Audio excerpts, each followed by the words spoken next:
A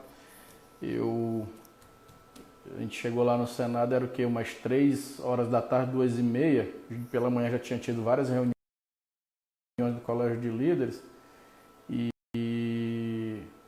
E aí, quando nós participamos à tarde ali, da todas as matérias, mas uma que assim, foi muito boa foi essa do Enem. Então, hoje, com a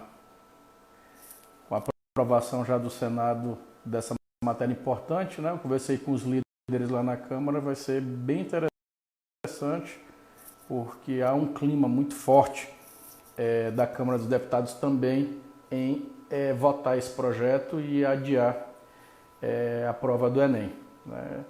Nós já perdemos assim praticamente ali a paciência, né? Cada loucura que você ouve no dia a dia, eu falei já em algumas entrevistas, e impressionante como o ministro da Saúde, da Educação, ele é uma pessoa insensível, né? Como é que o cara desse tem a coragem de abrir a boca e falar que o Enem ele não foi feito para fazer justiça social, né? Um ministro da Educação. Logo, uma pasta dessa tão importante, que tem todas as condições de abrir janelas, né, abrir para o mundo. O Ministério da Educação ele tinha que estar ali sempre escrevendo ali entre parênteses, né, o Ministério do Futuro, da oportunidade, do sonho, né? Quantas pessoas nós sabemos que começaram lá de baixo e tiveram acesso à educação, e só ela deu oportunidade para que esses estudantes pudessem ter as condições mínimas de lutar aí nesse mundo difícil que nós estamos vivendo. Não tem nenhuma outra disputa mais sadia do que a do saber. E quando o ministro faz isso, nos deixa realmente assim muito tristes, porque nós não estamos aqui debatendo com ele política. Aliás, desde quando começou esse mandato, vocês mesmos que nos acompanham sabem que se tem uma coisa que nós temos feito é ajudado, né? Todos os projetos importantes para o Brasil nós temos ajudado e muito o Brasil, votado os projetos, mesmo eu não tendo votado no Bolsonaro, o que é importante eu votei. Agora não dá para ficar calado com os abusos, né? E com os erros grosseiros que o governo vem cometendo. Basta lembrar que antes da crise da Covid, o Bolsonaro já não tinha números bons, né? Ele entregou um PIB aí fraquíssimo esse ano, de 1,2. O nosso dólar já estava chegando já aos R$ 5, desemprego ainda na casa dos 12 milhões. Então, o ano pior da indústria foi o ano passado, e mesmo assim todos nós estamos de mãos dadas tentando ajudar o Brasil, ajudar a atravessar esse momento difícil. Agora começa uma nova fase, e aí vem essa crise, e nessa crise o correto que a gente esperava era o quê? Era justamente estar todo mundo unido em torno de um adversário só. Como é que foi no mundo todo que enfrentaram ou estão enfrentando essa crise? Combatendo o Covid-19 unidos. Não tem partido de esquerda e de direita. O vírus ele não vai infectar ou tirar uma vida de uma pessoa pela sua ideologia, pela sua cor, pela sua condição. Entenderam e acabaram que politizaram esse grande momento difícil que nós estamos vivendo, e isso é muito ruim.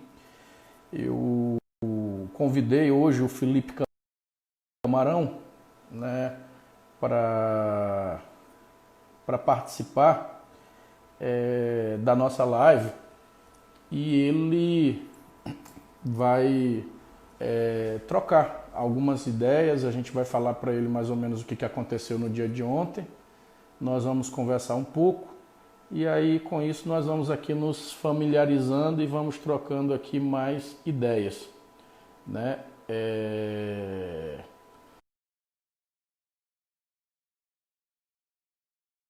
Para qualquer tipo de pergunta ou de dúvida.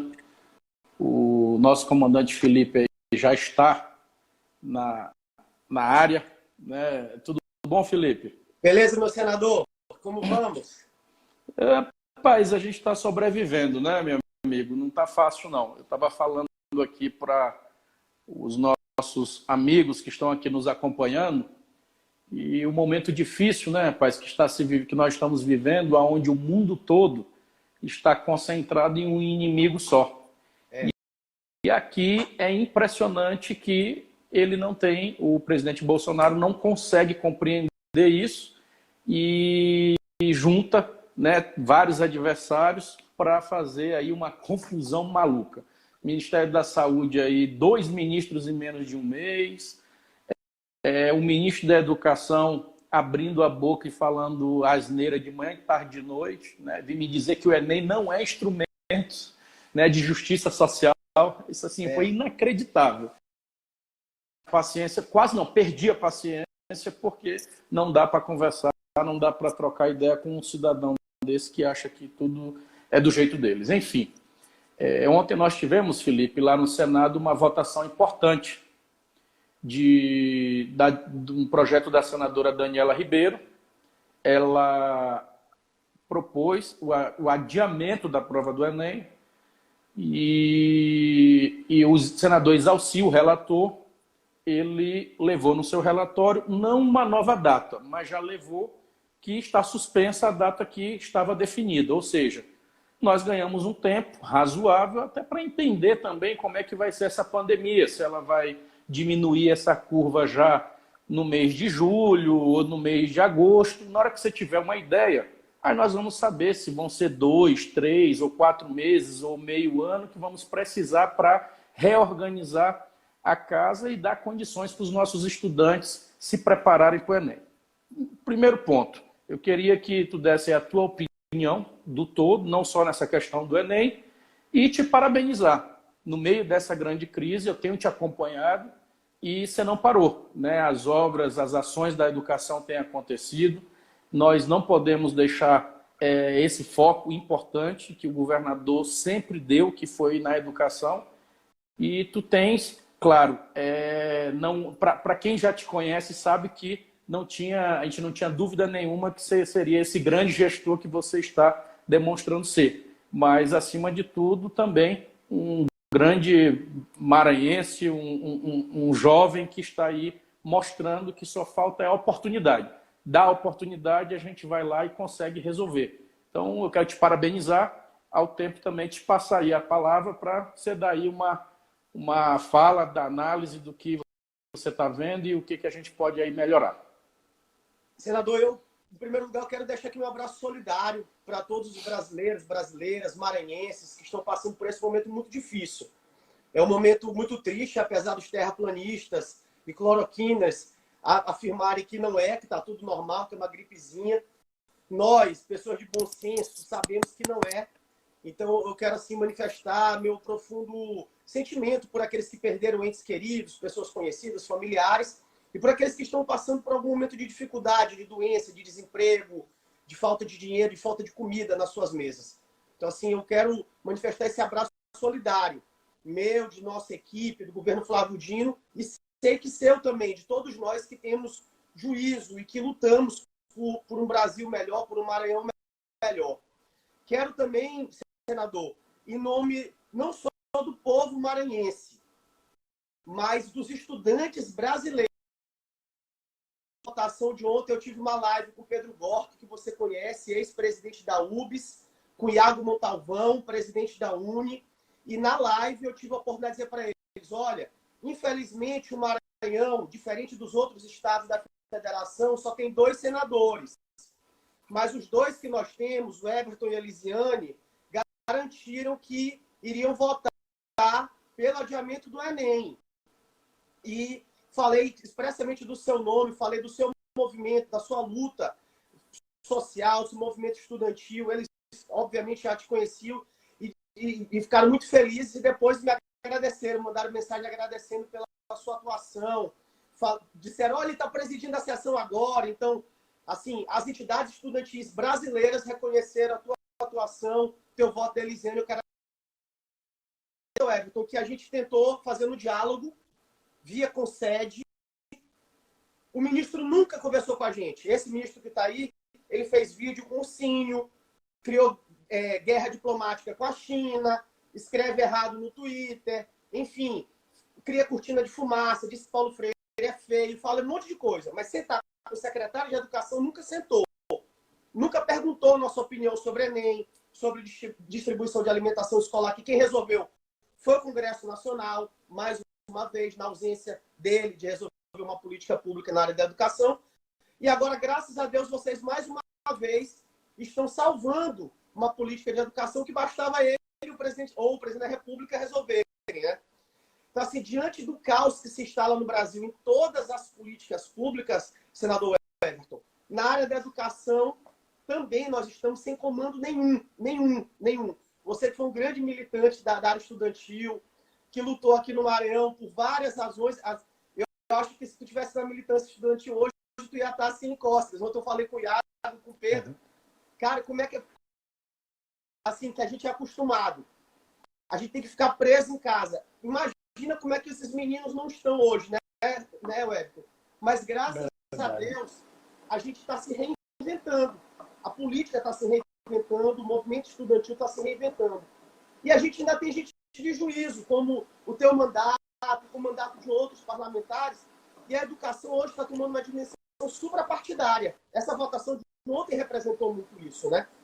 Diante da falta de comando nacional na área de educação, diante da falta de juízo desses que estão comandando a educação nacional, o Congresso Nacional, que tem tanta coisa, assim, tanta coisa importante para legislar, tem que tomar conta de uma pauta que, a princípio, não deveria ser sua, porque tem um ministro para isso. O maior exame, o maior exame do mundo, nesses moldes, é o maior exame do mundo, o Enem, que por si, não resolve o problema de democratização ao acesso ao ensino superior, mas ajuda muito desde que foi criado, porque o Enem, o SISU, democratizou o acesso à universidade pública, nós sabemos disso. Na nossa época, que nós somos mais ou menos a mesma das classes ricas, das escolas particulares ingressavam, não era? Nos cursos superiores, praticamente nos chamados cursos de elite, só os estudantes das escolas particulares que ingressavam. Hoje, graças ao Enem, graças ao SISU, graças às políticas de cota, estudantes das escolas públicas, estudantes negros, negras, quilombolas, indígenas, estudantes com deficiência conseguem ingressar no ensino superior. Então, essa política está sendo liquidada, está sendo, assim, abruptamente destruída por esse governo que aí está acabando com os estudantes da classe trabalhadora, os filhos da classe trabalhadora. E nenhum outro país do mundo, senador Everton, eu vou repetir, nenhum outro país do mundo, neste momento, discute um sistema de avaliação desses moldes. Nenhum sistema. Por quê? Por duas razões simples. Em primeiro lugar, porque não são todos os estudantes, é óbvio isso, estão tendo acesso à aprendizagem nesse período.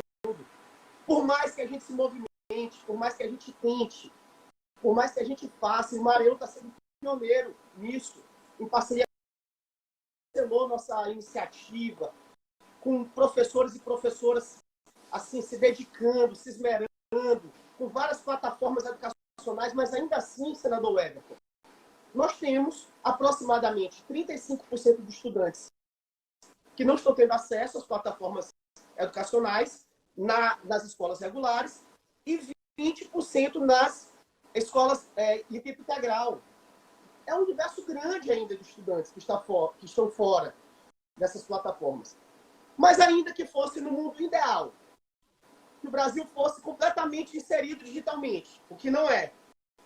Qual é a cabeça que o estudante está, senador Everton, num momento como esse, para aprender?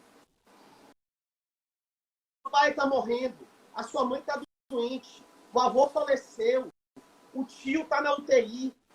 É desumano submeter um estudante a um estresse desse, de saber que ele ainda vai ter que fazer uma prova, se ele não está estudando direito, se ele não tem cabeça para fazer isso.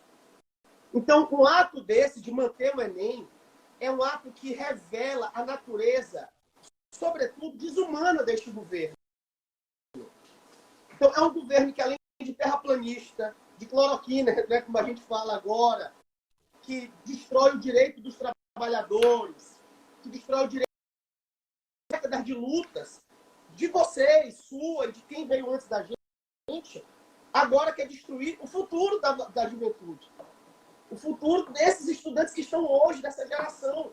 Porque o que eles estão fazendo com o Enem, que já foi horrível no ano passado, nós sabemos disso. Você foi um dos que criticou aquela barbaridade do Enem do ano passado.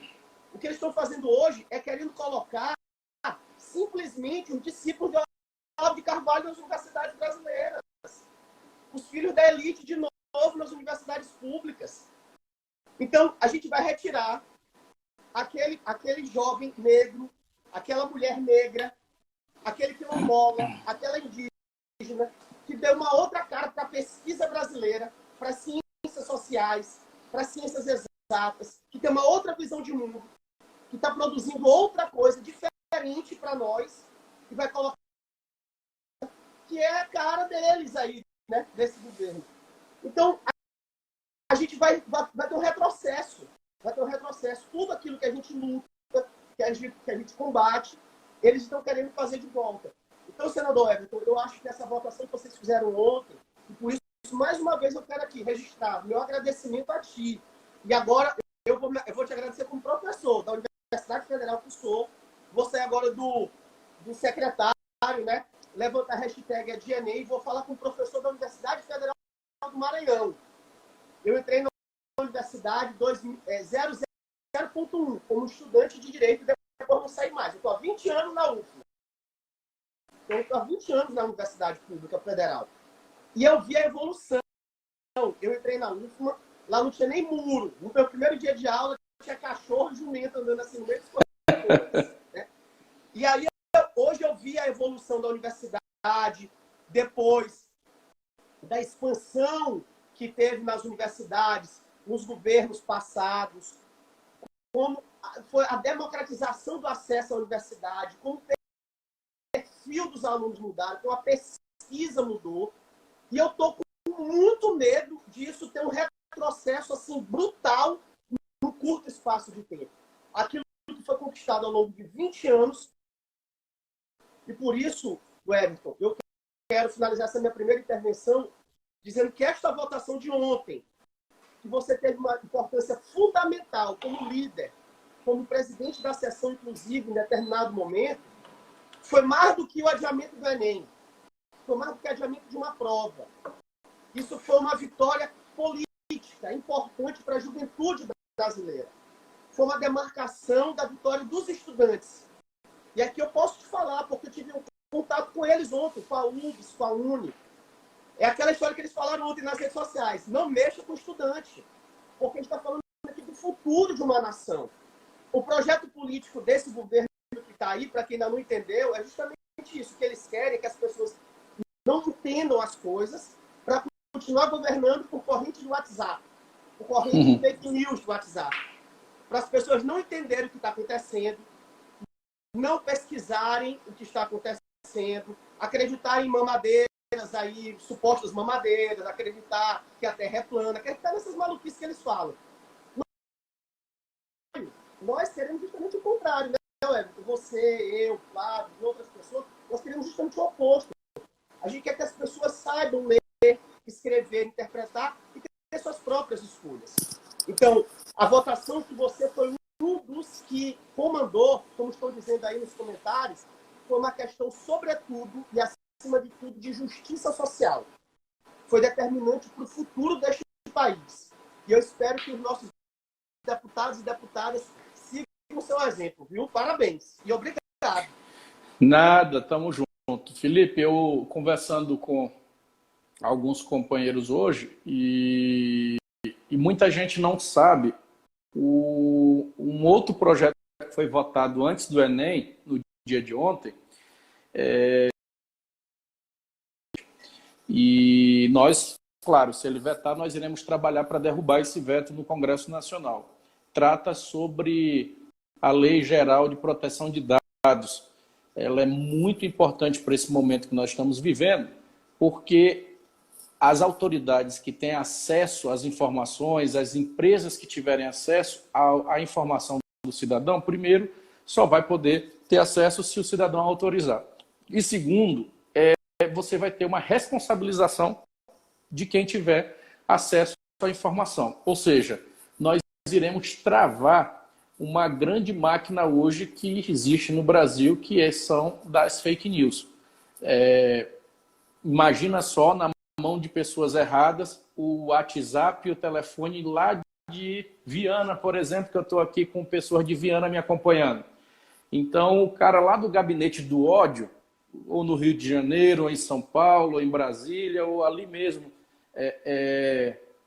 em um gabinete de qualquer desavisado que não tem compromisso nenhum com o Estado, aí o cara pega todos os WhatsApp de Viana e monta rapidamente uma fábrica de fake, espalhando para as pessoas dentro da cidade por perfil do evangélico, o perfil do jovem que gosta ali já de jogar uma bola, que é esportista, outro. Então, assim, eles conseguem, se isso tiver solto, eles conseguem fazer uma confusão maior do mundo. E isso nós não podemos permitir, principalmente numa época onde a fake news ainda está protelando, está aí proliferando. Porque dentro da educação, claro que nós vamos ter que todo dia estimular, você como professor, eu como um bom aluno, né, que tento aprender todo dia, nós temos que estimular as pessoas a, de verdade, ler o que está acontecendo e não passar para frente só o que recebe. Muita gente acha que ouviu ali uma frasezinha, ela é bonita e você passa para frente como sendo verdade. E a gente acaba, né, espalhando uma informação errada, equivocada ou mentirosa e prejudicando de verdade uma ação tão importante. Então, neste momento, essa luta, como você está falando do Enem, por exemplo, ela não é apenas o Enem. Ela é uma agenda muito maior. Primeiro, de mostrar que há esperança lá no fim do túnel, de dizer assim, ó, nós não vamos nos render para a ditadura do pensamento único.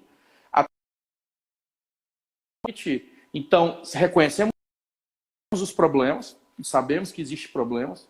O Maranhão ele não vai resolver todos os seus problemas de ordens estruturantes de décadas em conta de uma legislatura ou duas ou quantas quer que seja. Isso é um processo de construção.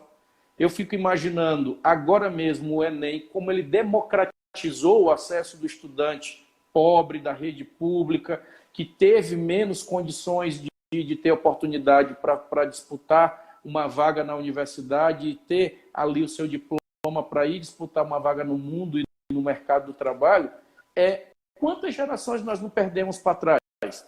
Quantos dos nossos pais, dos nossos avós deixaram de ter os vários estudantes estão tendo? Eu mesmo tive a oportunidade de viajar na época que a gente estava podendo, né, ir para o interior, mas toda semana participar com inaugurações contigo, Felipe, de várias escolas dignas, lá no interiorzinho, que a cada escola daquela eu te dizia, pô, isso aqui é uma nova, é como se fosse a primeira. A cada escola é uma emoção, é uma lágrima sincera que desce dos olhos de quem está envolvido no projeto, é um sorriso de uma criança que, se você olhar para ela sem a fardazinha dela arrumada, com a mochila e com as condições para chegar na escola, você olha para ela o que seria, como é a foto de décadas passadas ou de alguns anos atrás, de dizer assim, essa criança aqui, ela poderia estar agora numa roupinha totalmente rasgada,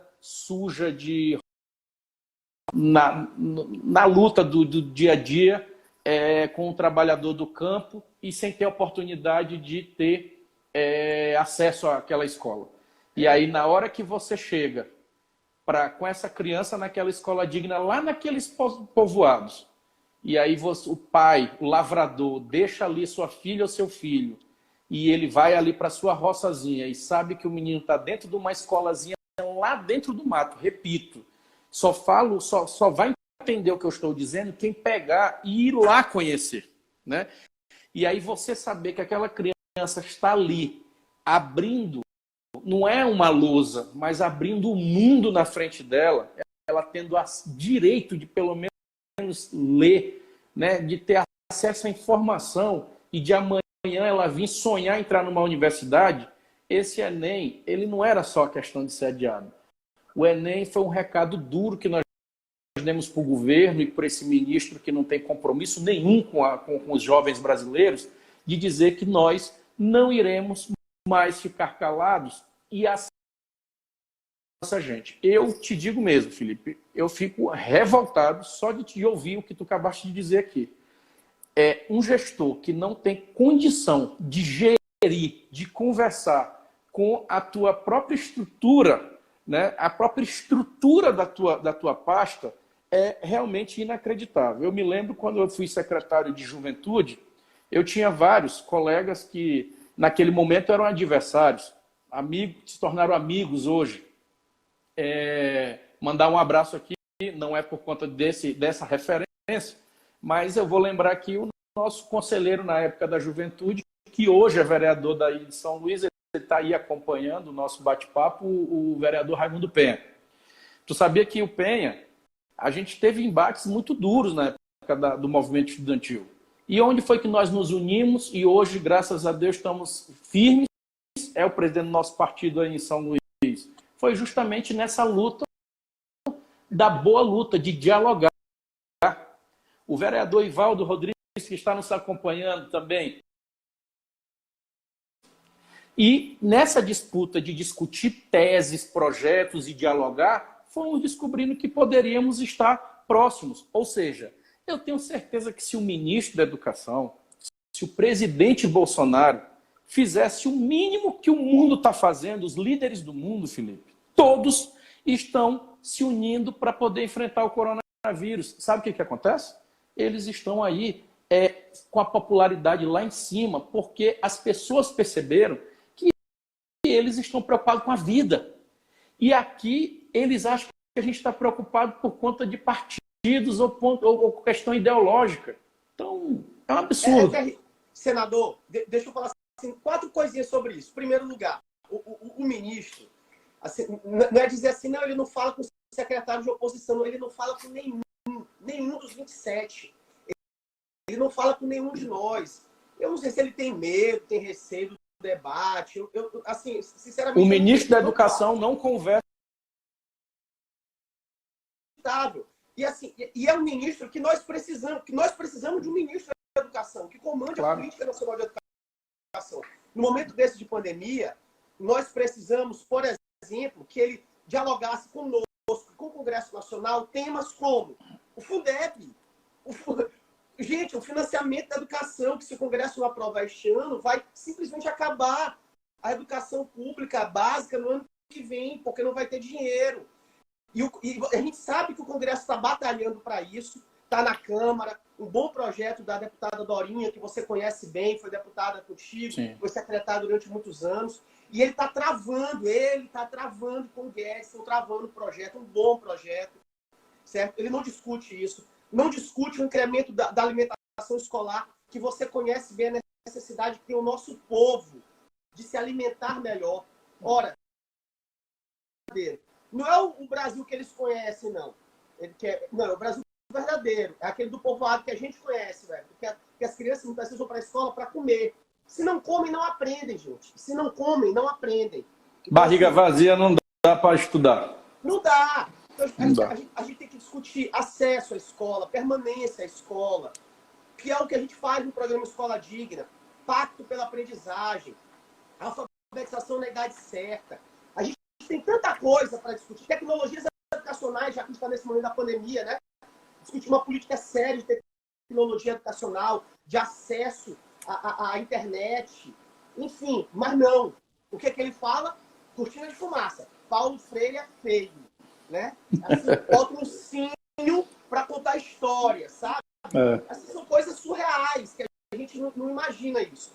A segunda coisa sobre o adiamento do Enem é para a gente ver assim como é uma política excludente desse governo, né? De manter uma data como essa. O Pedro Gork ontem contou uma história muito legal, que é uma realidade que você também conhece. Vamos imaginar alguém numa situação de rua. Um homem ou uma mulher hoje, em qualquer centro urbano, em situação de rua. E aí ele olha para aquele monte de pessoas que estão andando de máscara. Essas pessoas não estão nem sabendo o que está acontecendo, não sabem o que é coronavírus, não sabem o que é Covid, não sabem o que é crise, porque estão, de certo modo, alienadas do que está acontecendo. São pessoas que estão em situação de rua, que estão preocupadas em sobreviver da forma como podem. Mudando o que deve ser mudado, as pessoas que estão nos assistindo aqui, que estão lá em Lago da Pedra, que estão em Porto Rico, que eu já vi falando aí, que estão em Viana, que estão nos municípios, nos 217 municípios do Maranhão. Fala, Imperatriz, minha terrazinha natal, senão o povo lá vai ficar zangado contigo. Claro, Imperatriz, Barra do Corda, em todas as regiões do Maranhão, Presidente Dutra, Codó, enfim. Que tão, mas eu falo assim, que estão lá no povoado, nossos estudantes do terceiro ano, Everton, que não estão tendo acesso à tecnologia. Infelizmente, muitos desses não sabem sequer que a inscrição do Enem está aberta, sabe? Que vai ter o Enem, porque estão sem acesso. Por quê? Porque o que o ministro esquece, ou ele sabe, na verdade ele sabe, é que esses estudantes das escolas públicas e das particulares, que não são da elite... Ó, Codó, Sítio Novo, Matinha, estão escrevendo aí. Os estudantes das escolas públicas se inscrevem na escola, com os professores, os gestores ajudando. E aí, sabe o que ele fez? Que é o meu terceiro ponto. Até foi um comentário aqui que me lembrou. Olha como ele acha que vai democratizar a decisão, querendo o Everton. Assim, dar um drible no Senado. Vou democratizar minha decisão. Vou fazer uma enquete. Tu viste essa? Vou fazer uma enquete com os inscritos no Enem. Eu até tuitei. Ministro, deixa eu dizer uma coisa para o senhor. O problema, não, Estreito, senador, enfim, o problema, ministro, não são os inscritos, são os que não estão inscritos. Pois é. O problema são aqueles que nem estão tendo aula. O pessoal de Timon, Bacabal, a audiência tá linda, tá linda. Um beijo para todos vocês. Então, senador, a gente percebe que eles estão, assim, de caso pensado. Aí, olha só, olha o que ele fala ainda. Olha as opções. Eu vou perguntar para os inscritos se eles querem para dia 30 ou 60 dias. Quer dizer, até contrariando o projeto que vocês aprovaram. Porque é uma coisa que eu quero também parabenizar vocês. Vocês fizeram corretíssimo. Senador Everton, a gente só pode debater data da prova depois que acabar a pandemia. Depois que as coisas estiverem mais ou menos normais. Eu digo assim, mais ou menos que as aulas voltarem. Também ninguém está maluco, né? Isso é claro. Pronto. Então, assim, são coisas assim, surreais que esse pessoal... É isso que eu fico na dúvida. Se eles sabem o que eles estão fazendo, se eles não têm a mínima ideia do que estão fazendo. Às vezes eu acho que eles estão bem orientados, às vezes eu acho que eles não sabem nem o que estão fazendo, sabe? Mas, como eu estava dizendo, assim, graças a Deus, nós temos vocês, nós temos assim, políticos sérios, nós temos o Congresso Nacional que tem nos salvado. Vocês, a pauta política brasileira está sendo salva pelo Congresso Nacional. E eu digo mesmo, nós do Concede reconhecemos isso. Quem tem salvado a educação brasileira neste momento, deste governo que está aí, o governo Bolsonaro, são os prefeitos e prefeitas, os governadores e o Congresso Nacional. Se não fossem vocês, a educação brasileira já estava falida, já estava fadada ao fracasso. Por isso eu quero terminar assim, fazendo meu apelo a você, como um dos líderes do ambiente favorável, que nos ajude na aprovação do Fundeb também, que é uma pauta muito importante, você sabe disso. Certamente os prefeitos e prefeitas já devem ter falado com você sobre isso, né? Assim, é um espaço importante, é um diálogo importante que nós temos que debater, porque, senador Everton, os municípios não terão condições de manter o ensino fundamental, a educação infantil sem o recurso do Fundeb. Vai ser um grande retrocesso. Vai ser um retrocesso total. Vai acabar com a educação pública. E o Guedes e esse ministro aí da educação não estão querendo pautar isso porque você sabe disso. Eles querem depois empurrar para chegar no finalzinho do ano e aprovarem da forma como eles quiserem, né? Como eles quiserem. Na verdade, o que o Guedes defende, Felipe, com a equipe econômica do governo?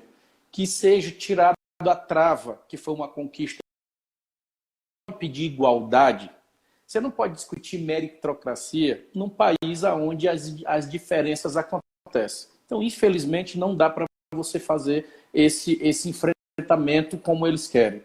Então, o o Brasil, o que a equipe econômica do Guedes quer? Eles querem pegar o orçamento do município, do estado, no caso o orçamento público, e ele ter total rubrica liberada para o gestor decidir o que vai fazer. Ou seja, um município que legitimamente resolver a eleição ou a vida do município é só estrada, ele vai pegar lá, fora a folha dele, ele vai tacar todo esse dinheiro nas estradas. E aí vai faltar o dinheiro no transporte escolar, nas escolas, no material didático, enfim, na educação, na saúde, em políticas públicas essenciais, fundamentais, que infelizmente tem que ter regra para isso. Então, se hoje a lei de responsabilidade fiscal existe, e existe dizendo assim, olha, X% tem que ser para a educação, X% tem que ser... Eu estou anotando aqui alguns municípios, né? Porque são várias, aí depois eu vou ler. Então, assim, vários rubricas, se existem hoje, é o que está garantindo o mínimo ainda acontecer.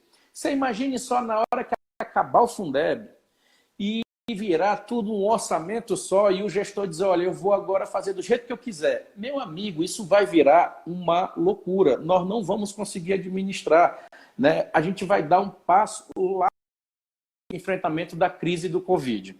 Eu queria aqui falar para a turma dos excedentes aí do concurso público da PM, que eu já vi vários aqui, e é importante a gente conversar abertamente sobre isso, até porque eu tenho total tranquilidade e legitimidade para falar desse tipo de agenda, porque a gente sempre foi muito transparente com todos os trabalhadores nossos do Estado e com os sindicatos e com as relações que nós temos. Então, assim, aos amigos que estão aí nos acompanhando, que estão lutando por essa nomeação, pagar a folha de quem já está nomeado.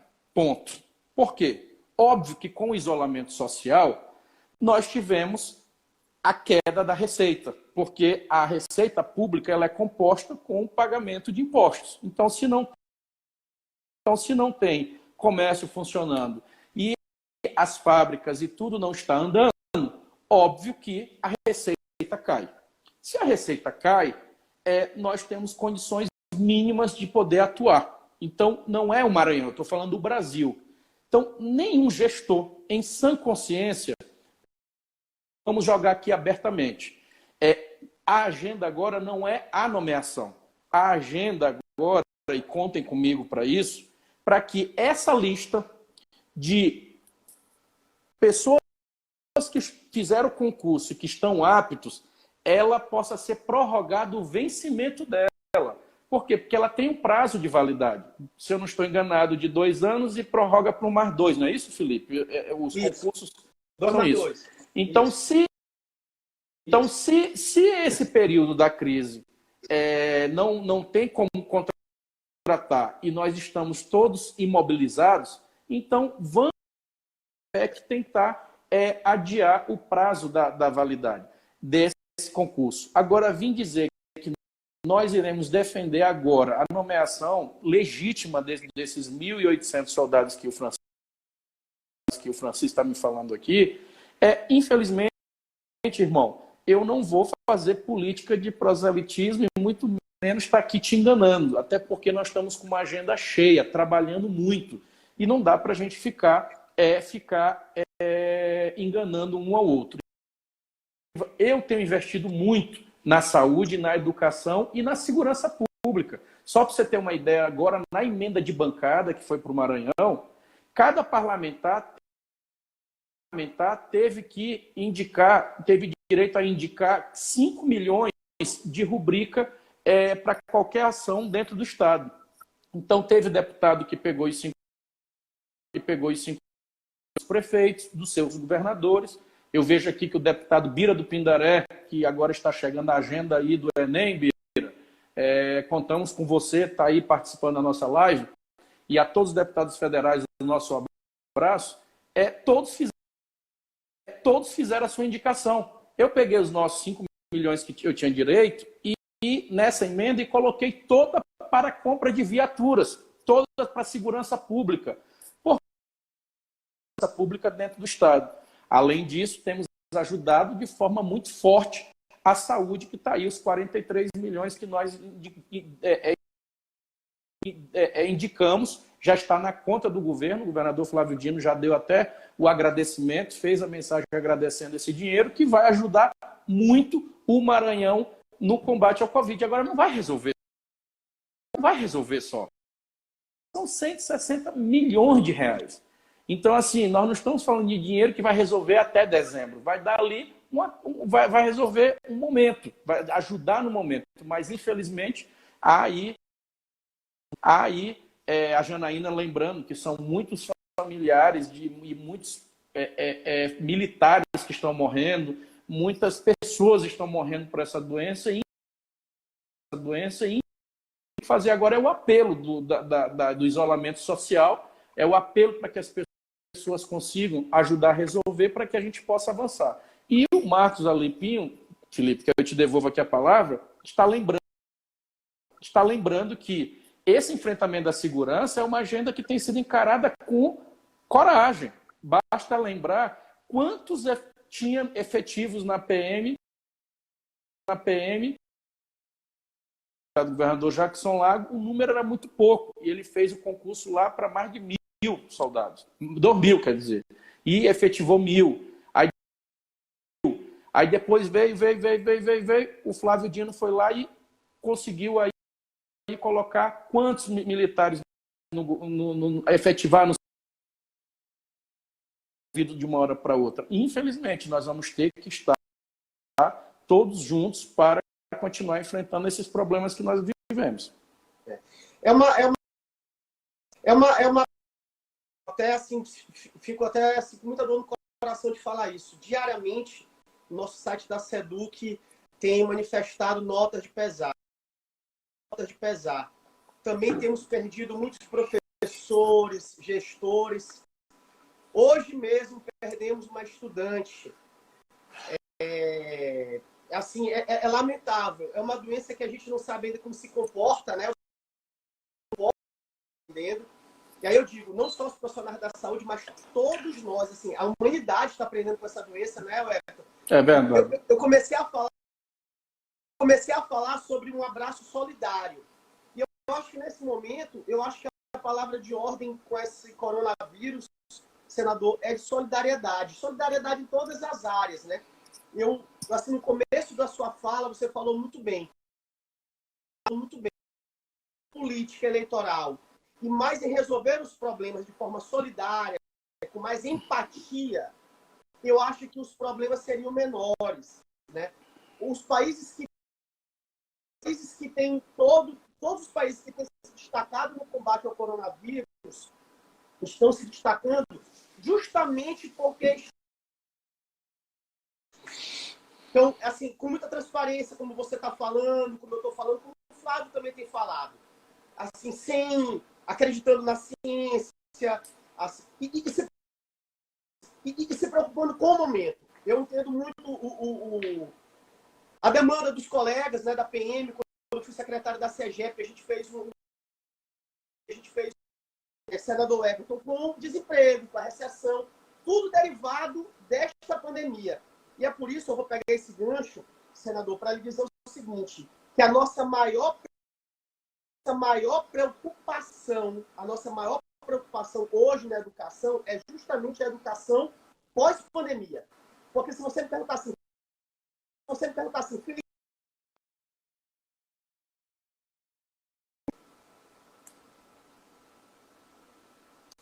sim, adiamos o Enem. Adiamos o Enem. Muita gente está com problema, não está? Mas como é que a gente vai resolver esse problema, afinal de contas? Qual é a tua opinião para resolver esse problema da educação? O que o ministro tinha que fazer? Como é que tu acha que o Congresso pode ajudar? Eu posso concluir nosso bate-papo. É o que nós temos estudado. A educação só vai ser resolvida após a pandemia. Porque neste período da pandemia, a exclusão ela se acentua.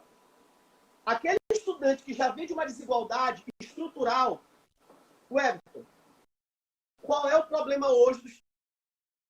Porque o professor da escola pública é tão bom, ou eu me arrisco a dizer, melhor do que da escola particular. Qualidade, preparado, estudioso, certo? A estrutura cada vez melhor da escola pública. Hoje, nas tecnologias educacionais, nós oferecemos na rede pública do Maranhão todo. YouTube tem, Google Classroom tem, tudo que você puder imaginar, nós temos também. Qual é a diferença? A diferença é estrutural. É estrutural. É porque o nosso estudante passa a qualidade adequada, são analfabetos.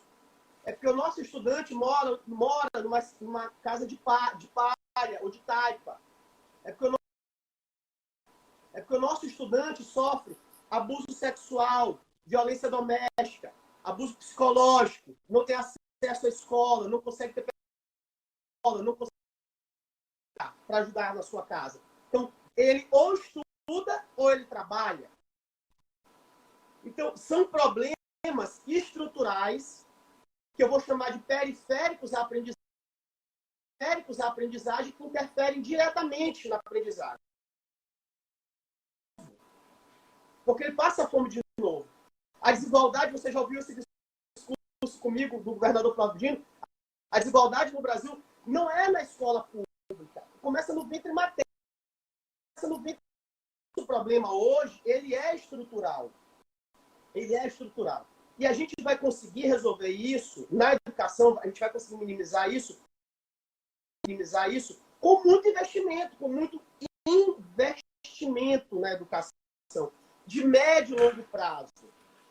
Não é cursinho, em primeiro lugar. Mais Paulo Freire, menos Olavo de Carvalho. Segundo, com debate sério que vocês estão fazendo, assim, com o novo Fundeb estruturante, certo? Mantendo a responsabilidade, como o senhor bem colocou. Terceiro, fazendo um investimento que envolve saneamento básico, que envolve geração de emprego e renda. Por isso que eu acho que o seu combate lá combateu as reformas feitas pelo governo Temer e agora pelo governo Bolsonaro, que destrói o direito dos trabalhadores. Porque isso interfere na educação. E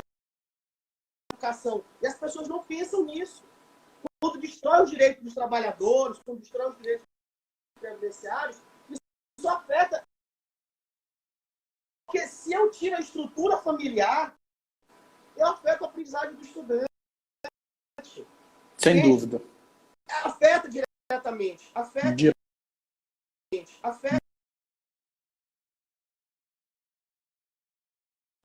para resolver o problema da diabetes do pai, de família, para resolver o problema de alcoolismo dele, para fazer o pré-natal da sua mãe, eu não consigo. Se eu não consigo ter uma escola em tempo integral, eu não vou conseguir garantir aprendizagem para esse estudante. Se eu não tenho um transporte escolar de qualidade, para que o menino vá para a escola sozinho, ele não vai mandar o filho ou a filha para a escola. Enfim, são situações periféricas, você conhece na teoria e na prática, que envolvem diretamente essa questão da educação. Né? A educação resolve esse problema todo. Resolve. Mas para a gente resolver isso, né? E por isso que esse governo federal que aí está é tão nefasto. Ele destrói a educação de um lado e destrói todo. E aí eu concluo dizendo essa questão da solidariedade. Essa solidariedade para um pouco de olhar para o nosso umbigo e saber que essa crise, infelizmente, ela atinge todo. Por exemplo, quando as autoridades sanitárias falam, o momento é de isolamento social para quem puder. não vai ter problema nenhum. Aí eu vou na praia e dou minha corrida. Quando eu tô lá na praia dando minha... Não, olha, eu vou só ali rapidinho, no supermercado, sem máscara, uma gripezinha, e não é. E aí a gente vai, assim, crescendo.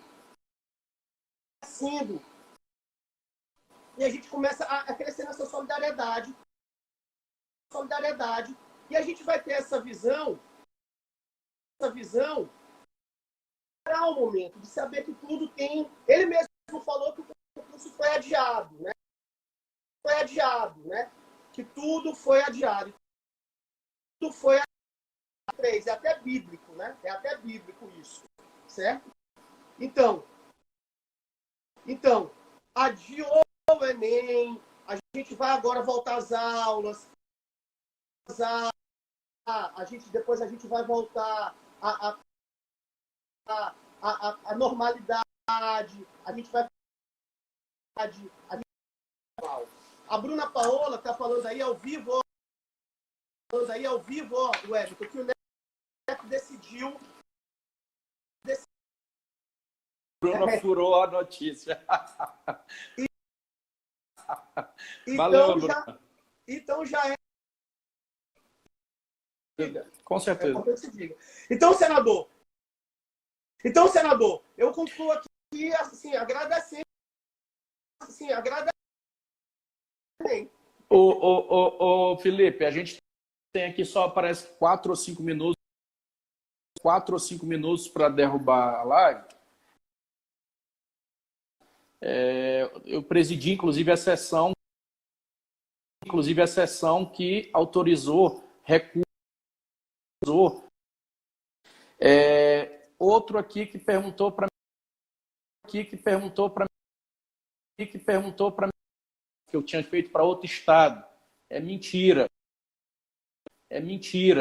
tá? Todas as doações que ele está mandando direto para os municípios.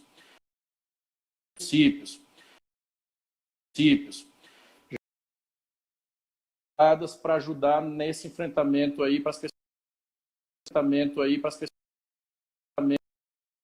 Lá em São Paulo, para pegar com a Ambev, mandamos para os municípios em parceria com os municípios em gel, com a Ambev também, articulação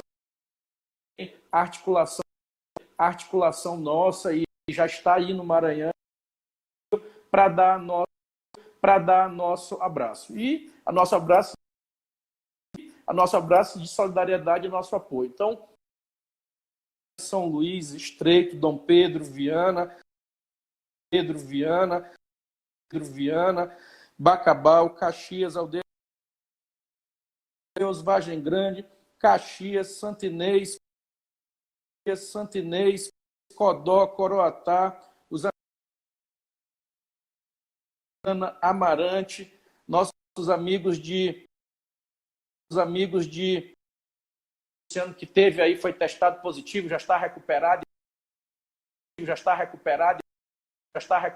está aí sendo um monstro trabalhando ali. Daqui a pouco vai cair a nossa live. Então eu quero me despedir aqui de todos. Felipe, eu acho que a gente está aqui votando no Senado.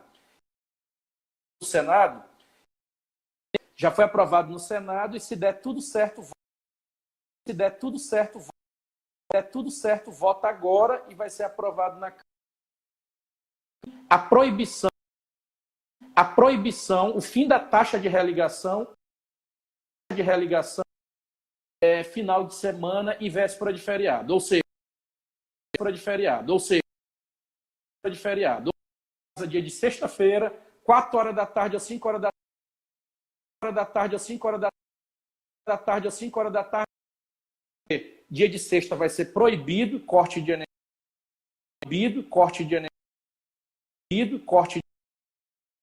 para religar a custo zero, porque o cidadão